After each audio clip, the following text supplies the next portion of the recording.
Welcome to the Grade 12 Homeroom Visit information slideshow.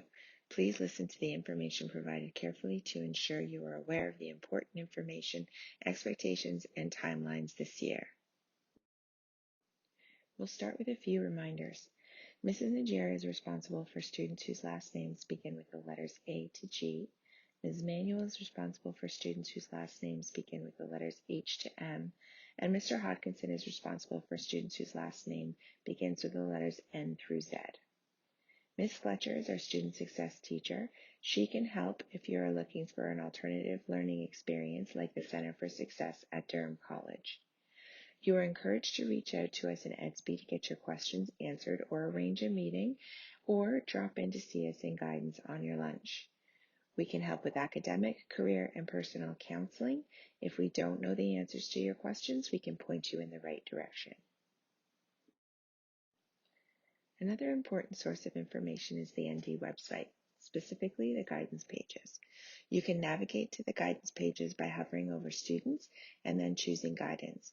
Our homepage will appear and you'll see a menu of options on the right-hand side.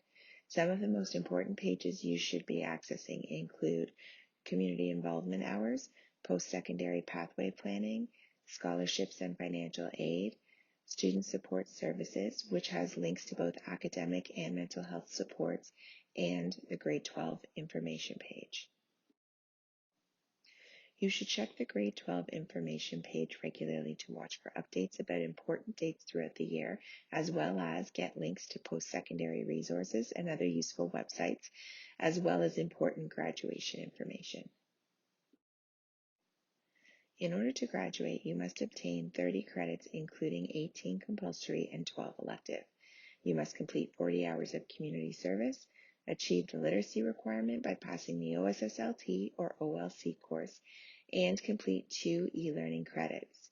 All current grade 12 students have been granted 1 e-learning credit as a result of working online during the first year of COVID. This means you only need 1 e-learning credit to graduate. A credit is considered e-learning if it is taken asynchronously either during the summer or the school year. If you have not taken an e-learning course or you do not want to, you can opt out.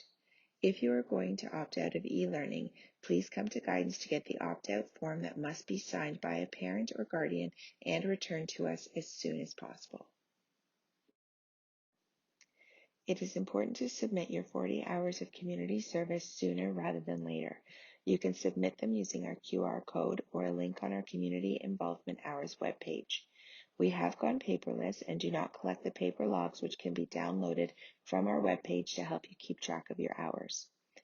If you obtain hours on more than one day at one location, it is recommended to submit your hours for that location all at once rather than after each visit, as it will save you time.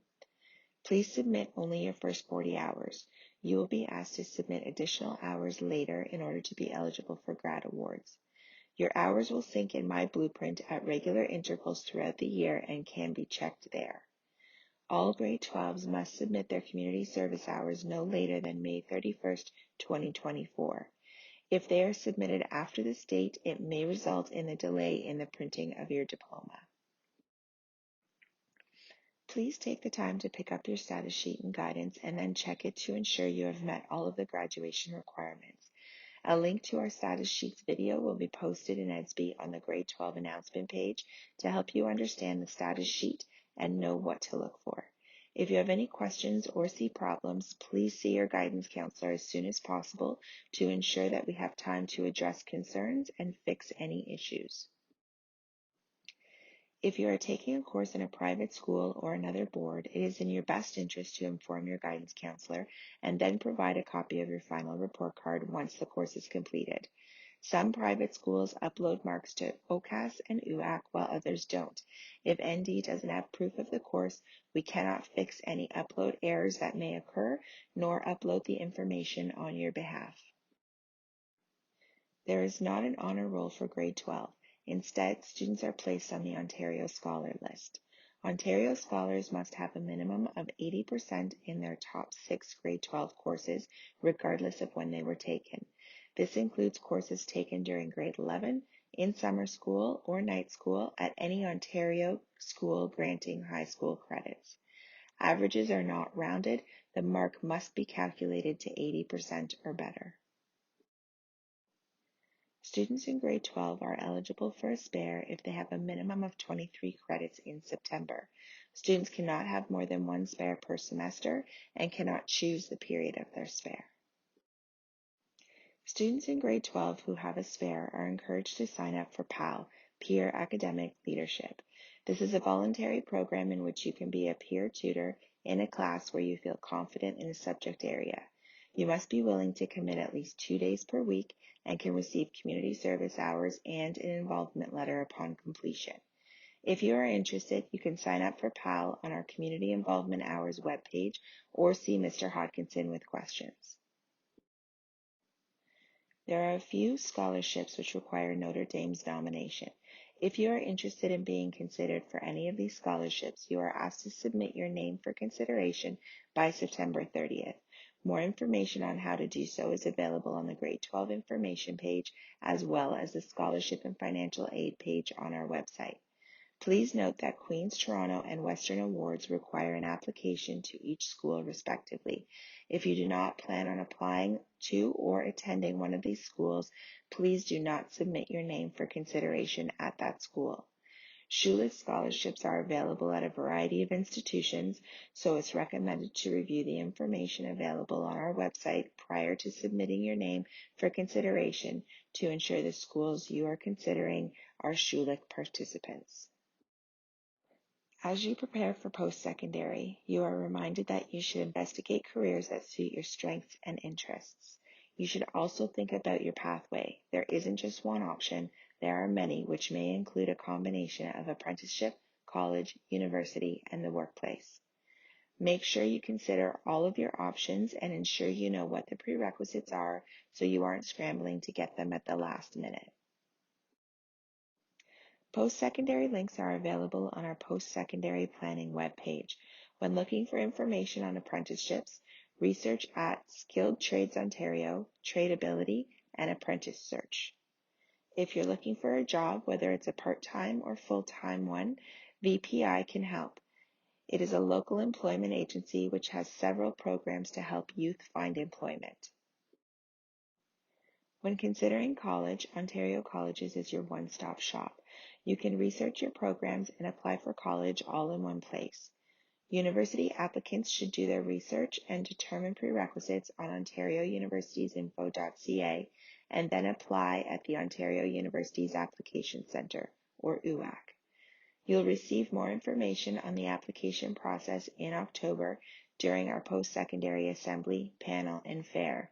Do your research now so that you can get your questions answered by college and university reps in October. It is important to be aware of the math pathways as you plan for post-secondary to ensure you have any required prerequisites. It is important that you research every program you are interested in at every school you are interested in because prerequisites vary from school to school and program to program. If you have any concerns or questions about your math course, please see your counselor right away. Generally speaking, advanced functions and/or calculus and vectors are required when pursuing math, science, engineering, or computer science at university. Data management is acceptable when pursuing a university program with one unspecified math prerequisite. College Tech Math, which is only accessible by taking the M-Level Grade 11 Math, is the best choice when pursuing a college program recommending math technology. College Math is required when pursuing a college program requiring math. A Grade 11 math course is the last math course you're required to take if you are entering the workplace, college, or university if no math is required. It is important to understand that it is not enough to have the prerequisites on your transcripts. Your marks must be competitive. Any college and/or university offers of acceptance are conditional. You have to know the conditions and then meet them. Visit colleges and universities you are considering applying to. Make an informed decision. Right now is the time to research potential college and university programs. See what both colleges and universities have to offer and determine what questions you may have for the reps that visit during our Pathways Fair on October 4th. College and university applications will open at the end of September, but it may be worth waiting until after October 4th. Meeting reps from various institutions and organizations may change some of your choices. In addition, our Pathways Assembly on October 2nd will help you with how to apply. The university application deadline is January 15th, and the college application deadline is February 1st, so you have lots of time to ensure you make some good choices by visiting schools and researching your options.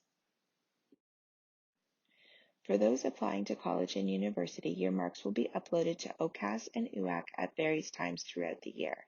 Once marks have been uploaded during the school year, an SB message will be posted to let you know so you can log into your account to ensure there are no errors. It is your responsibility to let your counselor know if there is an issue that needs to be addressed. You can ensure your success this year by being in class regularly and on time, by being organized, by being responsible, and communicating with your teachers regularly and keeping up with your daily work. You can also show initiative by taking advantage of extra help, completing work early to ask for feedback, and preparing for evaluations ahead of time. You will see much more success with a lot of hard work and perseverance. Remember that if you need help with anything, you can ask your teachers and your guidance counselor.